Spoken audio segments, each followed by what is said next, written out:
धर्मनिरपेक्षता का एक मतलब ये भी है जियो और जीने दो। ये line chief justice DY Chandrachud ने तब कही जब उन्होंने यूपी मदरसा एक्ट की सुनवाई की। सुप्रीम कोर्ट की 3 जजों की पीठ ने महत्वपूर्ण फैसला सुनाते हुए उत्तर प्रदेश मदरसा बोर्ड एक्ट 2004 को संवैधानिक करार दिया है। सुप्रीम कोर्ट के इस फैसले से राज्य के लगभग 17 लाख मदरसा छात्रों को बड़ी राहत मिली है, क्योंकि इससे उनकी शिक्षा और भविष्य की पढ़ाई के लिए अनिश्चितता खत्म हो गई है। इलाहाबाद हाई कोर्ट की लखनऊ बेंच के फैसले को पलटते हुए सुप्रीम कोर्ट ने यूपी मदरसा बोर्ड की संवैधानिकता को बरकरार रखा है। हालांकि कुछ प्रावधानों को छोड़कर अदालत ने उत्तर प्रदेश मदरसा शिक्षा बोर्ड अधिनियम 2004 की संवैधानिक वैधता को स्वीकार कर लिया है। इस फैसले से ये स्पष्ट हो गया है कि अधिनियम का बड़ा हिस्सा कानूनी तौर पर वैध है और संविधान के मुताबिक है। इसके बाद से ही मदरसे चर्चा में आ गए हैं, लेकिन इनकी शुरुआत कब हुई थी, कब कब ये विवादों में आए, ये सब बताएंगे आपको इस वीडियो में। नमस्कार, मेरा नाम है रिया शर्मा और आप देख रहे हैं TV9 डिजिटल। ऐसा माना जाता है कि इस्लाम धर्म को जानने का रास्ता मदरसे से होकर जाता है। मदरसे में दीनी यानी कि मजहबी तालीम पढ़ाई कराई जाती है, जिससे लोगों को इस्लाम धर्म के बारे में जानकारी मिल सके। दरअसल मदरसा एक अरबी भाषा का शब्द है, जिसका मतलब होता है पढ़ने का स्थान। मदरसे एक तरह से इस्लामिक स्कूल हैं। ऐसा माना जाता है कि मदरसों की शुरुआत 11वीं शताब्दी में ईरान में हुई थी। बाद में ये संस्थान इस्लामिक दुनिया के दूसरे हिस्सों में भी फैल गए। कई रिपोर्ट्स के मुताबिक भारत में पहला मदरसा 1191 से 92 ईस्वी में अजमेर में खोला गया था। उस समय मोहम्मद गौरी का शासन हुआ करता था। हालांकि यूनेस्को ये बताता है कि भारत में 13वीं शताब्दी में मदरसों की शुरुआत हुई। मुगल सम्राटों ने मदरसों को प्रोत्साहन दिया, खास करके अकबर ने, जिन्होंने अलग अलग सब्जेक्ट्स को शामिल करते हुए मदरसों का एक व्यापक नेटवर्क बनाया। इसके बाद अंग्रेजों ने मदरसों पर कंट्रोल बनाया और इन्हें ओरिएंटल कॉलेज में तब्दील कर दिया, जहां फारसी और अरबी भाषाओं के साथ साथ कानून और राजनीति भी पढ़ाई जाती थी। आजादी के बाद ही भारत में मदरसों को थोड़ा और मॉडर्न किया गया और कई मदरसों ने आधुनिक शिक्षा को अपने करिकुलम यानी कि पाठ्यक्रम में शामिल किया।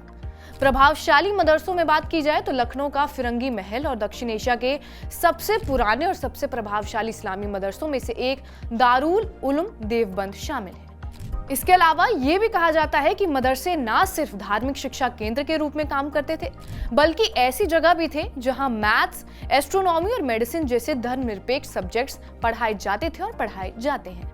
अब भारत में मदरसों को मोटे तौर पर 2 कैटेगरीज में बांटा गया है।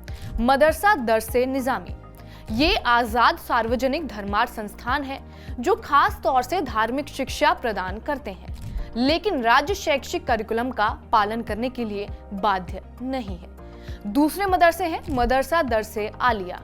ये मदरसे मदरसा शिक्षा के राज्य बोर्डों से एफिलिएटेड होते हैं और राष्ट्रीय शैक्षिक अनुसंधान और प्रशिक्षण परिषद यानी कि NCERT के साथ साथ धार्मिक और धर्मनिरपेक्ष दोनों करिकुलम का पालन करते हैं। इसके अलावा प्राइमरी, सेकेंडरी और ग्रेजुएशन के बेसिस पर भी बांटा गया है।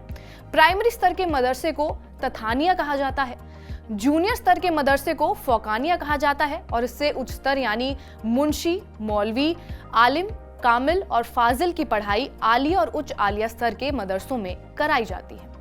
अब सवाल ये भी है कि मदरसों को चलाने के लिए पैसा कहां से आता है। दरअसल मदरसों को चलाने के लिए सरकारी सहायता मुख्य तौर पर काम आती है। सेंट्रल गवर्नमेंट मदरसा मॉडर्नाइजेशन स्कीम के तहत मदरसे के बुनियादी ढांचे, टीचर्स की ट्रेनिंग के लिए और पाठ्यक्रम यानी कि करिकुलम बनाने के लिए वित्तीय मदद दी जाती है। कुछ स्थानीय निकाय भी मदरसों को वित्तीय सहायता देते हैं। मदरसों के संचालन के लिए गैर सरकारी संगठन यानी कि NGO भी धन मुहैया करवाते हैं। भारतीय और विदेशी कई NGO मदरसों को वित्तीय सहायता देते हैं और इसके अलावा कई लोग मदरसों को निजी तौर पर भी दान करते हैं। कुछ धार्मिक ग्रुप्स मदरसों को दान करते हैं और कुछ मदरसे छात्रों से फीस भी लेते हैं। कुछ मदरसे बिजनेस एक्टिविटी से इनकम लेते हैं और कुछ मदरसे अपनी संपत्ति को किराए पर देकर भी इनकम कमाते हैं। हालांकि ये भी ध्यान रखना जरूरी है कि सभी मदरसे सरकारी मदद नहीं लेते। कुछ मदरसे पूरी तरह से दान और फीस पर निर्भर करते हैं। मदरसों के लिए पैसे का सोर्स एक विवादित मुद्दा बहुत देर से रहा है। कुछ लोग ये मानते हैं कि मदरसों को सरकारी सहायता नहीं मिलनी चाहिए, जबकि बाकी लोग ये मानते हैं कि मदरसों को बाकी शैक्षणिक संस्थानों की तरह ही सरकारी सहायता मिलनी चाहिए। इनके करिकुलम अलग अलग होते हैं। धार्मिक शिक्षा में कुरान, हदीस, तफसीर, फिकह और इस्लामिक इतिहास जैसे धार्मिक विषयों की शिक्षा दी जाती है। इसके अलावा अरबी भाषा बोलने, लिखने और समझने की भी ट्रेनिंग दी जाती है। अच्छे नागरिक बनने और समाज में योगदान करने के लिए जरूरी मूल्यों का विकास और नैतिक शिक्षा भी दी जाती है। यूपी मदरसा बोर्ड की तर्ज पर भी दूसरे राज्यों के अपने मदरसा बोर्ड हैं, लेकिन केंद्रीय स्तर पर भी ये व्यवस्था है। सीबीएसई की तरह ही भारत सरकार की ओर से मदरसा बोर्ड ऑफ इंडिया का गठन किया गया है। आधुनिक शिक्षा पर केंद्रित इस केंद्रीय मदरसा बोर्ड से मान्यता वाले मदरसों में साइंस, मैथ्स, इंग्लिश, हिंदी और सामाजिक विज्ञान जैसे सब्जेक्ट्स पढ़ाए जाते हैं। देश में सबसे ज्यादा मदरसे उत्तर प्रदेश में है, जो करीब 25,000 हैं, जिनमें से लगभग 16,000 मदरसों को यूपी मदरसा बोर्ड से मान्यता मिली हुई है। इसके अलावा लगभग 8,500 मदरसे ऐसे भी हैं जिन्हें अब तक मदरसा बोर्ड की मान्यता नहीं मिली है। मदरसा बोर्ड उच्च शिक्षा के लेवल पर कामिल नाम से अंडर ग्रेजुएशन की डिग्री और फाजिल नाम से पोस्ट ग्रेजुएशन की डिग्री देता है। अब ये जान लेते हैं कि कब कब मदरसों को लेकर विवाद हुआ है।